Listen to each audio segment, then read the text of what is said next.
Bueno, hoy vamos a hablar de En el año del dragón.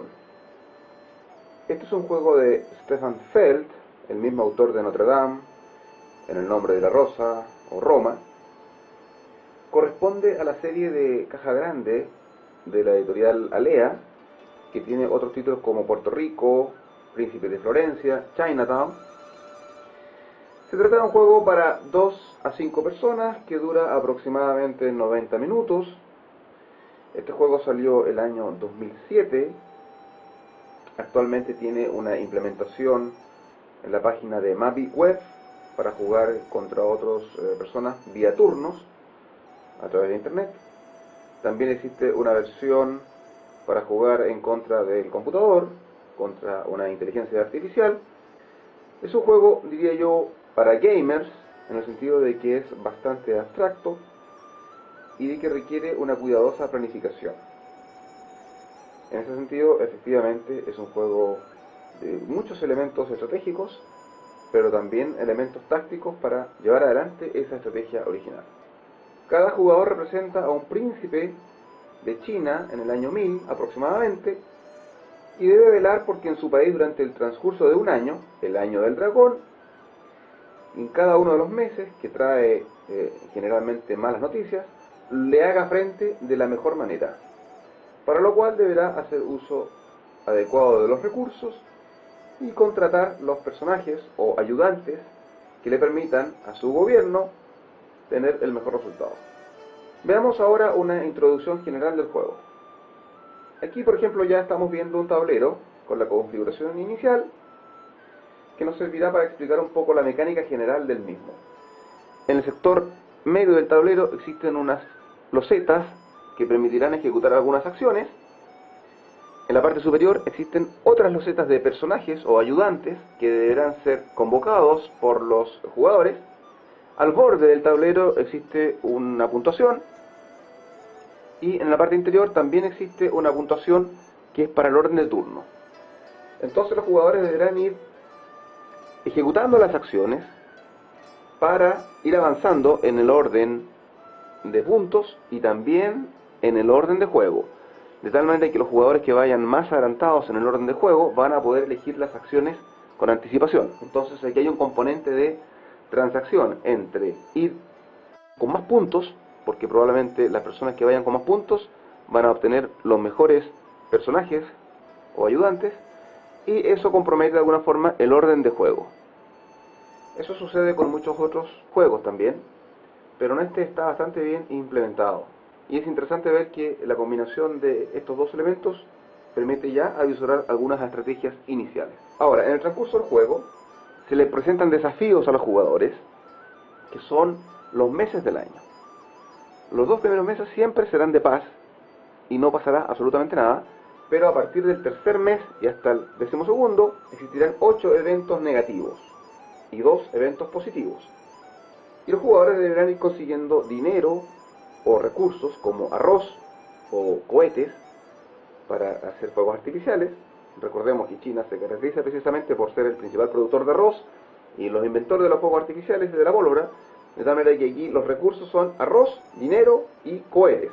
Entonces los jugadores deben ir consiguiendo ese dinero, el arroz o los cohetes para poder hacer frente a algunos eventos que exigen ese tipo de elementos. De tal manera de que se presenta un desafío para los jugadores de tener que planificar con bastante anticipación la producción de tales elementos. Este juego se gana con puntos de victoria, que como ya expliqué, van indicados en el borde perimetral del tablero y que se van obteniendo mes tras mes, y también al final del juego en la medida que se cumplan algunos requisitos. No es un juego demasiado matemático, es un juego más bien de planificación de eventos que uno tiene que hacer frente. Es un juego donde uno tiene que tratar de limitar las pérdidas, porque cada mes negativo, 8 de los 12 son negativos, implica la pérdida de puntos de victoria. Entonces uno tiene que ir planificando en forma ordenada. Las matemáticas son más bien útiles para comparar vías alternativas en la mitad del juego, de manera táctica, para saber cuáles son las decisiones que a la larga redundarán en más puntos de victoria que las otras con las cuales se está comparando. pero es bastante menos intenso el uso de las matemáticas que en otros juegos. Diría yo que es bastante residual en general. Naturalmente que un buen jugador querrá siempre controlar al máximo las alternativas posibles para sacar el mejor provecho. Pero se puede hacer frente a este juego con un cierto grado de intuición, sin perjuicio de que en las últimas rondas siempre va a ser necesario algunos cálculos matemáticos para afinar un poco la puntería. Veamos los componentes del juego. Como en general ocurre con los juegos de Alea, la verdad es que son de bastante buena calidad. Son en general de un cartón grueso. Las fichas de moneda pueden ser perfectamente reemplazables por fichas de póker.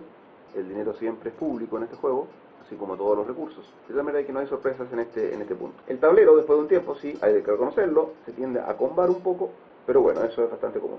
Veamos los componentes en detalle. Cada uno de los jugadores recibe sus fichas que lo identifican en el tablero, que corresponden a 3 elementos. Aquí lo estoy mostrando en pantalla. Una ficha de dragón, que es para marcar una elección de acciones dentro del tablero. Una ficha de madera hexagonal, que sirve para anotar los puntos de victoria y se ubica precisamente al inicio del marcador de puntos. Una ficha redonda de madera del mismo color, que se ubica en el marcador interior para determinar el orden de turno. Luego tenemos el dinero. Aquí aparecen las fichas de 3 yuan, las de color dorado, y de 1 yuan, las de color más claro. Tenemos las fichas de cohetes, tenemos también las fichas de arroz, tenemos las cartas de personaje que cada uno de los jugadores recibe, tenemos también las losetas de acciones que se ubicarán en el sector céntrico del tablero, de un cartón bastante grueso. Aquí por ejemplo tenemos la loseta de arroz, que produce alimento. Tenemos también las losetas de personajes que se van a adquirir con el uso de las cartas de personajes que tienen los jugadores. Estos personajes o ayudantes son una ficha cuadrada. Cada una de estas fichas tiene la siguiente indicación. Sale un dibujo en el lado izquierdo. En el lado derecho superior aparece lo que otorga, y en la parte inferior derecha tenemos el número que indica el avance que este personaje le permitirá tener al jugador que lo elige. Tenemos las fichas de palacios. Cada una de estas fichas corresponde a un piso de un palacio. Los jugadores pueden tener muchos palacios en su área de juego, desde un piso hasta un máximo de 3 pisos. Tenemos también las importantes losetas de eventos que corresponden a los meses del año. Aquí por ejemplo tenemos una loseta de evento de epidemia. Aparece una persona recostada sufriendo alguna enfermedad. Tenemos que cada jugador recibe una ayuda de memoria en inglés. Aquí tenemos las fichas de privilegios, que son unos elementos que pueden ser adquiridos con dinero por parte de los jugadores y que ronda tras ronda otorgan puntos de victoria a quienes lo posean. Bien, veamos ahora la configuración inicial. Cada jugador recibe sus elementos de juego y ubica la ficha redonda en el punto de inicio del marcador de orden de turno. Ubican la otra ficha hexagonal en el inicio del marcador de punto de victoria. Se ubican las losetas de ayudantes en 2 filas. En la fila inferior van aquellos ayudantes menos experimentados, que son aquellos que dan menos beneficios, pero que sin embargo tienen un número de avance en el orden de turno mayor. Es decir, los jugadores que prefieren avanzar más rápido en el orden de turno para jugar antes que los demás y tener las mejores opciones de acciones, tienen que renunciar al hecho de obtener más beneficios con sus ayudantes. Son ayudantes que otorgan menos ventajas, pero otorgan la ventaja alternativa de jugar antes. Hay 3 tipos de ayudantes que solamente existen en versión de menos experimentado, que son la dama o geisha, el constructor y el recaudador de impuestos. En su momento veremos la utilidad de cada uno de ellos. Luego, en la zona central del juego se ubican las acciones que van a quedar disponibles para los jugadores. Las losetas de acciones, que son estas, 1, 2, 3, 4, 5, 6, 7, se barajan y se ubican en el sector céntrico dependiendo del número de jugadores. Entonces, si son 5 jugadores, se ubican 5,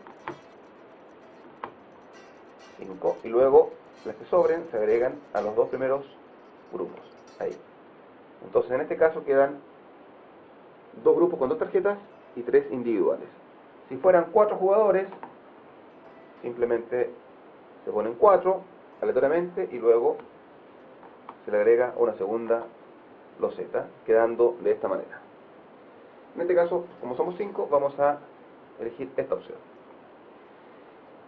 Esta forma en que quedan las acciones varía de ronda en ronda, pero esta es la configuración inicial para la primera ronda. Ya veremos en qué consisten las acciones. Luego, en la parte inferior del tablero, se colocan también de manera aleatoria los eventos. Se barajan estas fichas y simplemente se ubican de esta manera con los dos eventos que son la paz en el primer y segundo mes del año, y luego en forma aleatoria, solamente teniendo cuidado de que no pueden quedar dos eventos iguales de manera consecutiva. En ese caso se coloca en el casillero siguiente y en el casillero intermedio se coloca un evento distinto. Lo mismo se ocurre que quedan dos eventos iguales para el mes 11 y el mes 12, simplemente se retrasa el que salió igual y se pone entre medio el que originalmente había quedado en el mes número 10. Se colocan las fichas de privilegio a un costado del tablero, las fichas de cohetes, las fichas de arroz, el dinero también a un costado. Cada jugador empieza la partida con su set completo de cartas de personaje. Cada carta de personaje se puede utilizar una sola vez, de tal manera que hay que saber en qué orden ir utilizándolos. Luego tenemos los palacios. A cada jugador se le entregan 4 pisos de palacio, debiendo conformar 2 palacios de 2 pisos cada uno. A lo largo del juego, cada jugador puede tener la cantidad de palacios que quiera, pero cada uno de ellos no puede superar 3 pisos de altura. Luego se sortea el jugador de inicio y entramos a una primera ronda especial, donde los jugadores van a escoger sus primeros ayudantes. Supongamos que el jugador verde es el primero y debe elegir 2 ayudantes de la fila inferior, que son los ayudantes menos experimentados, que dan menos beneficios, pero que sin embargo tienen el número inferior más alto, que permite avanzar más rápido en el orden de turno. Vamos a suponer que el jugador verde tiene aquí sus palacios, el primero, el segundo, y elige 2 ayudantes. Elige, por ejemplo, el guerrero, y elige a continuación el agricultor. Inmediatamente aquí apreciamos que el guerrero otorga 5 puntos de avance en el orden de turno y el agricultor 4. Por lo tanto, se suma y llega al lugar número 9. Puede repetirse el número que sumen los personajes, pero no puede repetirse la misma combinación de personajes. Y supongamos que todos hayan elegido, el jugador azul queda con 6 puntos de orden de turno, el amarillo acá, supongamos que el lila también con 9 y el rojo con 8. Cada vez que la ficha de un jugador en el orden de turno llega a un lugar donde ya está ocupada por otra ficha, tiene preeminencia, es decir, va adelante en el orden de turno, a pesar de que están en la misma casilla, de tal manera que en la siguiente ronda el jugador lila juega antes que el verde, luego el rojo, el amarillo y el azul. Bueno, después de que han elegido los 2 personajes iniciales, los jugadores empiezan la primera ronda de juego. Cada ronda de juego tiene 4 fases, de las cuales 2 son principales. La primera es la ejecución de las acciones, la segunda, reclutar personajes, tercera fase, resolver los eventos, que sirve para otorgar puntos de victoria o para perder ayudantes, y por último, la cuarta fase es la puntuación. Bueno, antes de entrar al desarrollo del juego, vamos a tener que explicar un poco los eventos de cada año, que nos ayudarán a orientarnos qué cosas es lo que los jugadores tienen que hacer, qué es lo que los jugadores deben planificar para superar los obstáculos que cada mes trae consigo. Siempre existirán en los 2 primeros meses, meses de paz.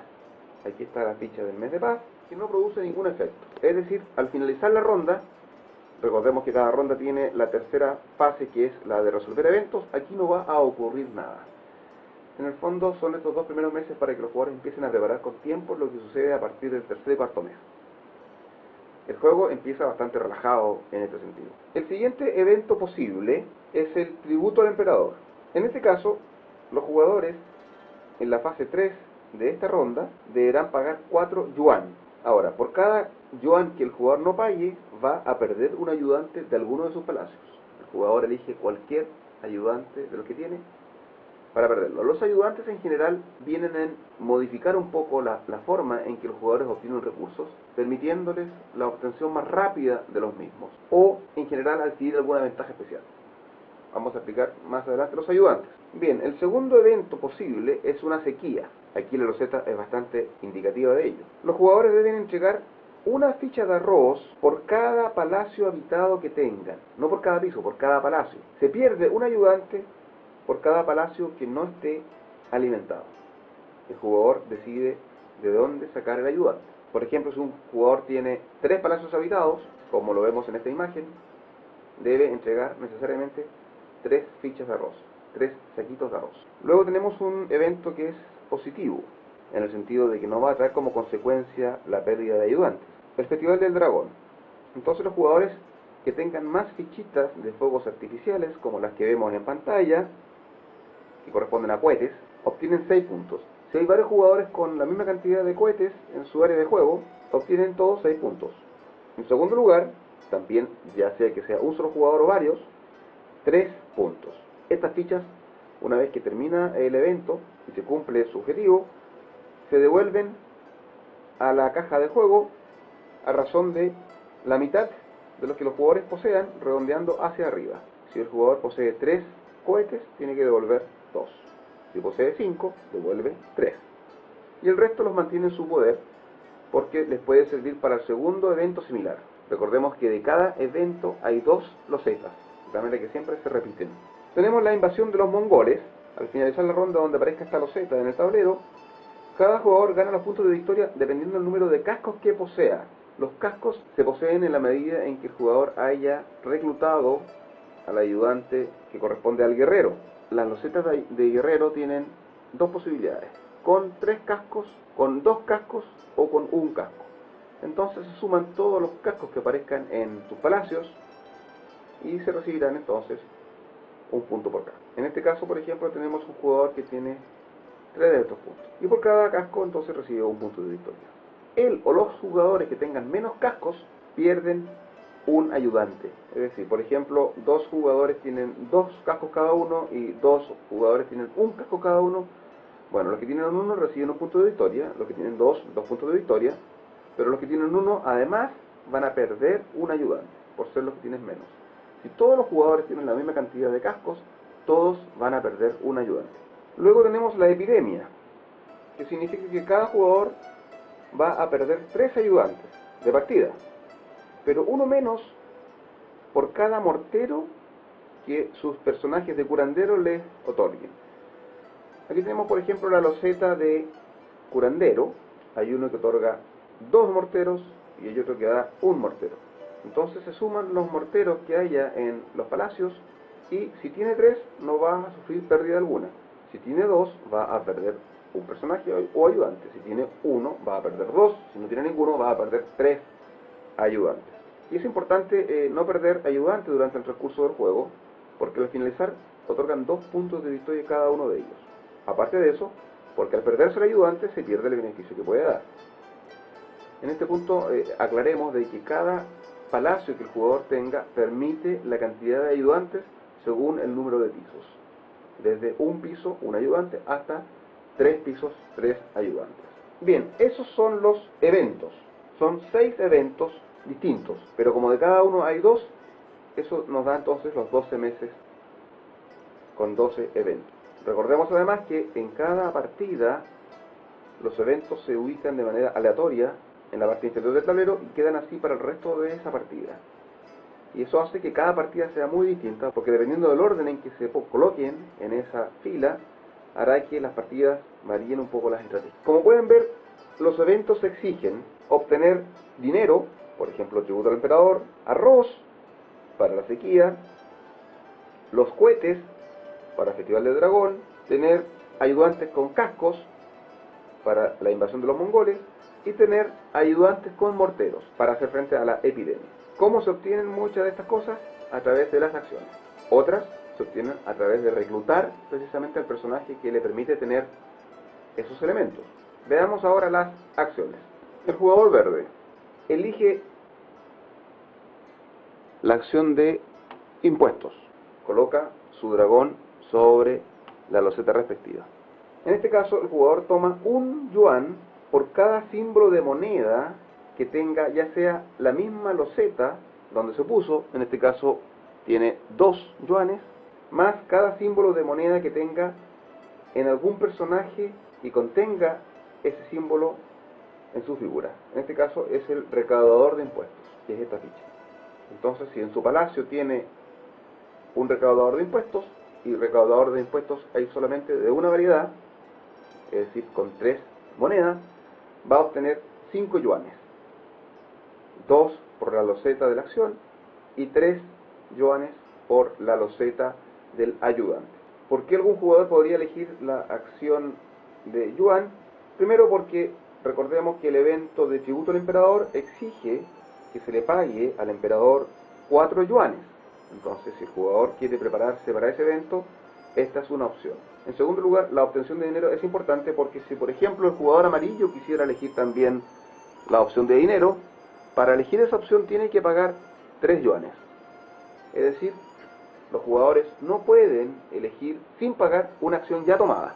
Incluso en este caso, supongamos que el verde hubiera elegido esta acción, la que está emparejada también se considera que está unida con esta, en el sentido de que el jugador amarillo que quiera tomar esta acción, la que está al lado, va a tener que pagar 3 yuanes, porque ya este grupo fue tomado por el jugador verde, aunque haya elegido la otra acción. Bien, entonces esa es la utilidad, la obtención de dinero. Al finalizar el juego también, por cada 3 yuanes se obtiene un punto de victoria. El jugador azul elige la opción de construir y se ubica, por ejemplo, en esta loseta. La construcción le permite tomar un piso de palacio de la fuente general de pisos y lo coloca como nuevo palacio en su área de juego o sobre un palacio ya existente para aumentar el nivel de pisos. ¿Cuántos pisos va a colocar? Bueno, uno precisamente por la loseta de palacio y un piso más por cada personaje de constructor que tenga en su área de juego. Supongamos que esta sea la situación, entonces el jugador recibe un piso nuevo por la loseta de acción más un piso por esta ficha y lo podría ubicar acá, por ejemplo, o eventualmente así, para quedar con el máximo de 3 pisos, de tal manera de posibilitar un tercer personaje aquí abajo, y esto lo podría hacer aquí también para 3.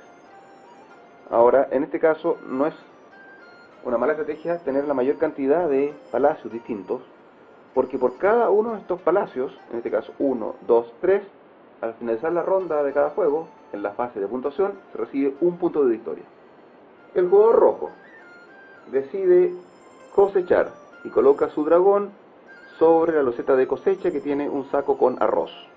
Eso le permite tomar una ficha de arroz por la loseta de la acción, en este caso esta, y la pone en su área de juego, pero además una ficha de arroz por cada ayudante del agricultor que tenga y por cada saco que contenga ese ayudante. Recordemos que hay ayudantes de agricultor con 2 sacos y otros con un saco. Veamos un ejemplo. En este caso el jugador recibe una ficha de arroz por la loseta de acción y 2 fichas de arroz por el ayudante agricultor que tiene esta área, que otorga precisamente 2 fichas de arroz. Entonces obtiene 3 fichas y las deja en su área de juego a la vista de los jugadores. Luego, el jugador amarillo decide elegir, por ejemplo, fuegos artificiales. En este caso toma una ficha de fuegos artificiales por la loseta de acción, la saca del área común, y una por cada cohete que tenga en su palacio, según el personaje respectivo. En este caso el jugador recibe una ficha de cohete por la loseta de acción y 3 fichas de cohete por sus ayudantes. Total 4. Y la deja en su área de juego. El jugador lila ejecuta la acción de parada militar. En este caso, como está conjunta con la de arroz, la de cosecha, debe pagar 3 yuanes si decide ejecutarla. ¿Qué le permite al jugador? Avanza un espacio en el marcador de orden de turno por cada casco que posea, ya sea esta, desde luego, otorga un punto en avance de turno, más lo que tenga en su área de juego. Y mueve entonces sus fichas respectivas. Si es el jugador lila, por ejemplo, avanza hasta el número 10. En este caso, el jugador avanza un espacio por la loseta de acción y 3 espacios más por los cascos que aparecen en sus ayudantes. Recordemos que estos cascos también son puntos de victoria cuando se produce el evento denominado invasión de mongoles, aquel en que cada casco da un punto de victoria y los que tengan menos cascos pierden cada uno de ellos un ayudante. Investigaciones. Supongamos que el jugador verde elija esta loseta, que tiene un libro, que le permite avanzar un espacio en los puntos de victoria, o sea, le otorga un punto de victoria por cada libro, ya sea en la carta o en los ayudantes respectivos. Hay unos ayudantes que son los estudiantes, que dan puntos de victoria por cada libro que tengan en su interior. En esta situación, este jugador tendría un punto de victoria por el libro que aparece en la loseta de acción, más 3 por este y 2 por este. En total tendría 6 puntos de victoria y de manera inmediata hace avanzar su marcador respectivo en el borde perimetral del juego. Hay algunos jugadores que estiman que juntar muchos de estos estudiantes que dan puntos de victoria y ejecutar entonces esta acción es una muy buena estrategia, de ir ganando muchos puntos durante el transcurso del juego, sin embargo a costa de perder otros ayudantes como consecuencia de descuidar un poco la consecución de arroz o la obtención de los curanderos o de perder muchos ayudantes en general por no cumplir con los otros eventos. Pero es una estrategia bastante interesante. Supongamos que el jugador azul ahora elija la acción de privilegio. Estamos en la primera fase de cada ronda. Tiene la posibilidad de comprar precisamente las fichas de privilegio. Esta ficha la compra por 6 yuan y otorga 2 puntos de victoria al finalizar cada ronda, y esta otorga 1 punto de victoria y cuesta 2 yuan también al finalizar cada ronda. Es decir, por ejemplo, si se comprase la de 2 puntos de victoria en la primera ronda del juego, en el primer mes, obtendría al finalizar la partida 24 puntos de victoria. Es una estrategia bastante interesante. Estas fichas, como ya pueden ver, no se pierden al finalizar cada ronda, como si se pierden parte de los cohetes y parte de las bolsas de arroz.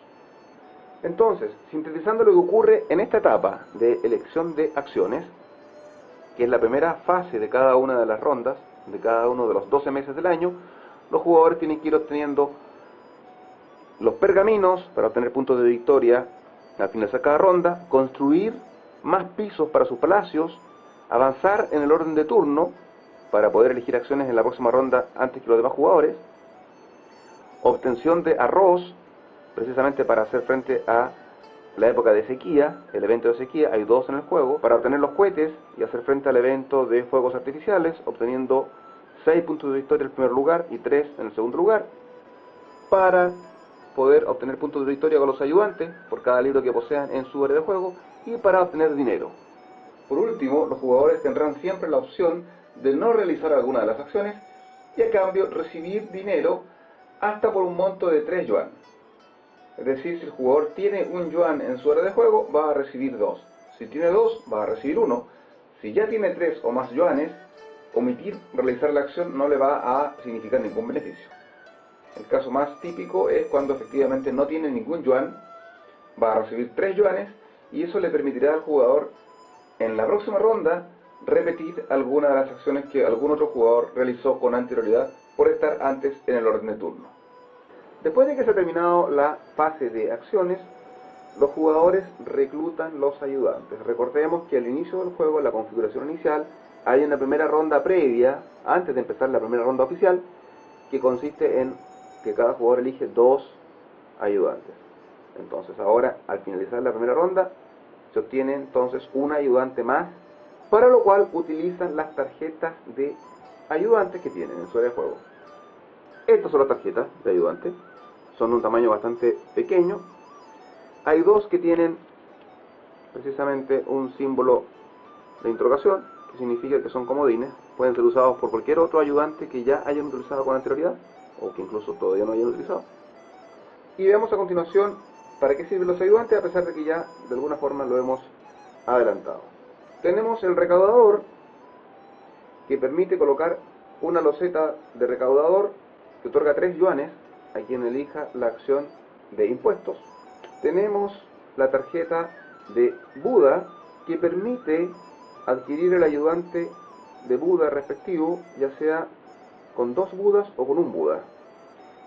Esta es una forma de obtener puntos de victoria al finalizar la partida, porque se multiplica la cantidad de Budas que tenga el jugador por la cantidad de pisos que tenga el palacio respectivo. Y esos son los puntos finales. Veamos un ejemplo. En este caso el jugador al finalizar la partida obtendría, tenemos un palacio de 3 pisos y un ayudante con 2 Budas. 3 por 2, 6 puntos de victoria por una sola vez al finalizar la partida. Y este otro caso es un palacio de 2 pisos y un Buda de 1. 2 por 1, 2 puntos de victoria al finalizar la partida. Es una forma de ganar puntos de victoria, no es una estrategia muy fuerte, pero sin embargo puede hacer la diferencia cuando la partida está bastante apretada. Esta es la dama que le permite al jugador reclutar una de estas losetas que otorgan al finalizar cada ronda un punto de victoria. Esto es interesante porque si un jugador adquiere una de estas damas en la primera ronda, al finalizar el juego significa que se ha traducido en 12 puntos de victoria. Esta es una estrategia plausible. Eventualmente un jugador podría tener hasta 4 de estas losetas. Imaginémonos la inicial, luego tenemos la de la tarjeta propiamente tal y la de los 2 comodines, que también podrían ser utilizadas para adquirir game. Tenemos el curandero. El curandero existe en 2 versiones. Una loseta del curandero más experimentado, la superior, que tiene 2 morteros, y la inferior con un solo mortero. La ventaja de la inferior es que da más puntos para el orden de turno y la otra da un solo punto. Estos personajes ayudan a hacer frente a la epidemia. Recordemos que el jugador, si sale el evento de epidemia, que estamos viendo en estos momentos, debe entregar al finalizar esa ronda, en la fase 3 del cumplimiento del evento, 3 ayudantes. O sea, debe desprenderse de 3 personajes, salvo que tenga por cada uno de ellos un mortero. O sea, un jugador con 3 morteros en su área de juego ya está salvado de este evento. Luego tenemos el constructor. También le permite al jugador que juega esta carta en esta fase de reclutamiento, que es la segunda fase del juego, conseguir la ayuda de un constructor que permita colocar más pisos en su área de juego, en alguno de los palacios. Entonces, por cada uno de estos constructores, y si el jugador elige la opción de construir, va a poder colocar un palacio extra. Es decir, cuando se elige la acción de construir, por el solo hecho de elegirla, se permite colocar un piso. Por cada una de estas fichas, obtiene un piso extra, que puede ser ubicado en el mismo palacio o en palacios distintos.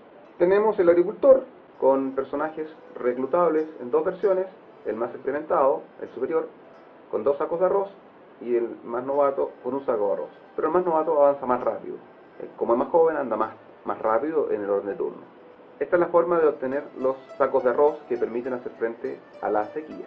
Tenemos el guerrero en 2 variedades, con 2 cascos y con un casco, que colocados en alguno de los palacios de los jugadores permite que al seleccionar la acción de parada militar, por cada casco que se tenga, se avanza un lugar en el orden de turno, además del casco propio de la loseta de la acción respectiva. Y la segunda utilidad para estos personajes es que cuando se produce el evento de invasión de mongoles, por cada casco que se tenga en los palacios, precisamente por estas fichas, se obtiene un punto de victoria. Los jugadores que tengan menos cascos, aunque sean varios jugadores que estén en esa condición, incluso todos, pierden un personaje cada uno de esos jugadores. Tenemos también los pirotécnicos, también con 2 tipos de losetas, de 2 cohetes y de un cohete.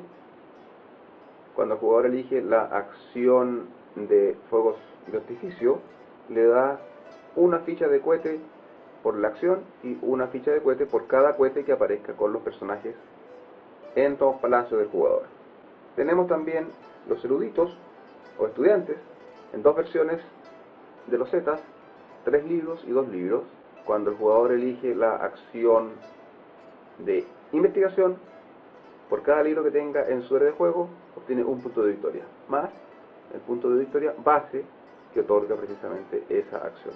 Y estas son las cartas de comodín.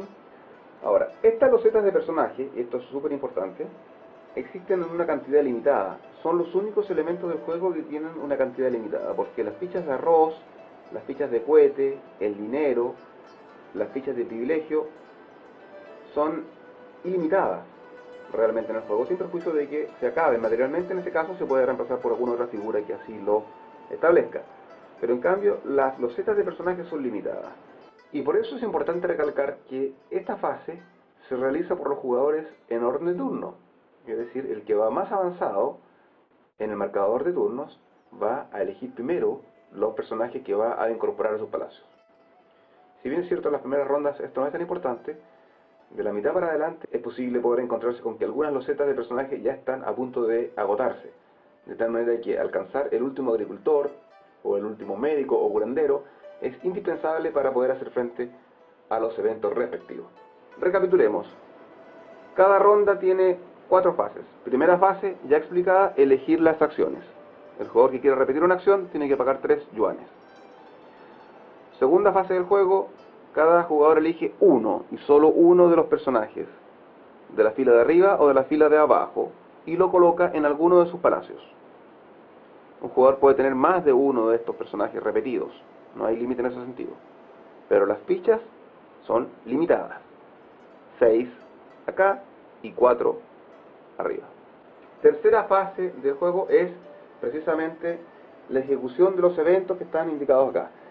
Cada vez que se ejecuta un evento, la ficha respectiva se da vuelta, se gira, y así cada uno de los jugadores está consciente en qué ronda del juego vamos. Por ejemplo, estamos en la quinta ronda del juego, fuegos artificiales. Se verifica quién tiene más fichas de cohetes, recibe 6 puntos de victoria y se hace avanzar la ficha perimetral, etcétera, y al final entonces se resuelve el evento y se pone boca abajo para que todos estén conscientes del evento siguiente. Y la verdad es que todos los eventos están abiertos desde el inicio del juego, de tal manera que el jugador puede planificar con bastante anticipación los diversos requerimientos que les van a ir imponiendo. Ya explicamos anticipadamente en qué consiste cada evento, de tal manera que nos remitimos a ese punto. Junto con la ejecución del evento, y después de que se ha ejecutado el evento, se verifica si existe algún palacio no habitado de alguno de los jugadores. En este caso, por ejemplo, el jugador tiene un palacio de 3 pisos, es totalmente deshabitado, entonces pierde un piso por esa circunstancia. En el evento de que le quedase un solo piso, naturalmente, simplemente desaparece ese palacio. A continuación se otorgan los puntos de victoria de cada ronda. Esto es la cuarta fase. Se otorga un punto de victoria por cada palacio que el jugador tenga. En este caso, por ejemplo, el jugador tiene 3 palacios. Si el jugador, por ejemplo, tuviera un palacio sin personajes o ayudantes, igual obtiene un punto de victoria. En este caso son 3 puntos de victoria. Por cada ayudante que corresponda a una dama, supongamos acá, se obtiene un punto de victoria más. En este caso obtiene 1. Si tuviera un segundo ayudante, entonces 2 puntos de victoria al finalizar la ronda. En tercer término, las fichas de privilegio, esta, que se tengan en el área de juego, otorgan por cada dragón, en este caso una ficha de 2, un punto de victoria. En este caso 2 puntos de victoria. Por esta ficha, con un solo dragón, obtiene un punto de victoria. Supongamos que este jugador tenga estas 2 fichas en su área de juego, estas no se entregan, obtendría 3 puntos de victoria. Recapitulando, para este jugador obtendría 3 puntos de victoria por los palacios, más 2 puntos de victoria por las damas, van 5, más 3 puntos de victoria por los pergaminos o dragones. El juego termina al finalizar la 12ª ronda. Esa última ronda se puntúa igual que las demás, otorgando los puntos por palacio, por las damas, etc. Luego de lo cual simplemente se verifica los puntos finales, que consiste en lo siguiente: por cada ayudante que al jugador le haya quedado después de 12 meses de tribulaciones, otorgan 2 puntos de victoria. En este caso el jugador tiene 5, ahí habría 10 puntos de victoria por este concepto. En segundo lugar, por cada monje que tenga, en este caso un personaje de monje, da los puntos de victoria multiplicando el número de udas, 1, por el número de pisos de ese palacio. En este caso, 1 por 2, 2 puntos de victoria extras para este jugador. Seguidamente, por cada una de las fichas de cohetes o de arroz sobrantes, se le otorgan 2 yuanes. En este caso el jugador tiene 3, 4, 5 fichas sobrantes, entonces se le otorgan 10 yuanes. 3, 6, 9, 10. Y cada 3 yuanes se le otorga un punto de victoria. En este caso 1, 2, 3, 4 puntos de victoria extras. Por este concepto le sobran 2 yuanes. Tenemos que este jugador tiene 10 puntos de victoria por los ayudantes, 2 puntos por los budas y 4 puntos por los yuanes. Y se mueve su ficha marcadora de puntos de victoria que bordea el tablero. Gana el jugador que tenga más puntos de victoria, y en caso de empate, aquel que vaya más adelantado en el orden de turno. En el Año del Dragón es un juego de bastante planificación, pero también es estratégico desde el punto de vista de que hay una serie de combinaciones de personajes que dan potencialmente ciertas ventajas. Yo creo que en el juego hay unas 3-4 de ese tipo de combinaciones que son las prioritarias, las más usadas.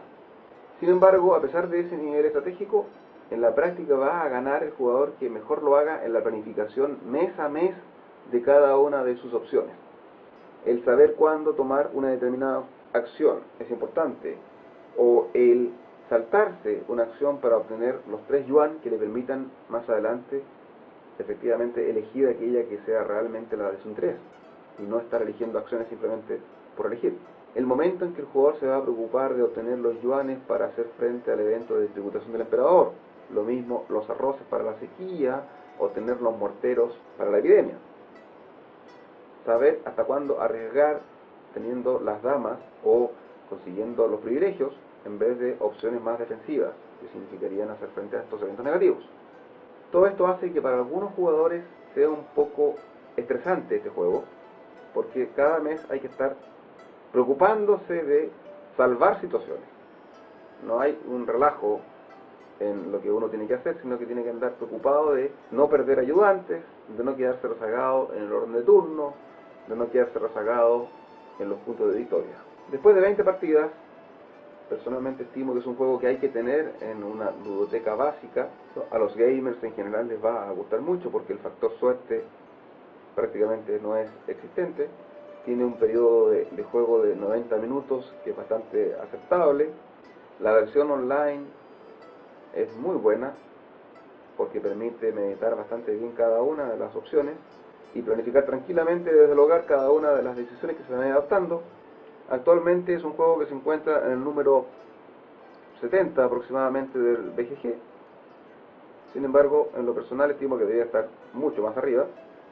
En síntesis, un juego sumamente recomendable, que en lo personal ha demostrado tener una gran rejugabilidad y que me permite, después de 2 años de poseerlo, hacer esta reseña sin ningún reparo, sin ningún temor de que el día de mañana pudiera quedar un poco obsoleto dentro de mi ludoteca.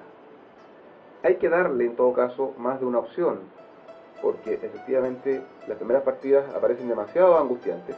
Da la idea de que el juego, y especialmente el orden de los eventos, manejan lo que uno tiene que ir haciendo, pero esa es una impresión absolutamente falsa, porque uno no tiene por qué necesariamente ir planificando los eventos, ejecutando esa planificación en el mismo orden en que aparecen. Uno puede irse saltando algunas etapas, asumir ciertas pérdidas y preocuparse de otros eventos, de manera que es absolutamente inefectivo que el juego lo maneje a uno. Uno tiene la opción de manejar el juego, pero a la perfección. El hecho de que los eventos marquen un poco la pauta es eso, nada más una pauta, pero es perfectamente factible saltarse esa pauta y sin embargo tener un resultado bastante exitoso. Así que ya saben, a comprar en el Año del Dragón. Hasta la próxima.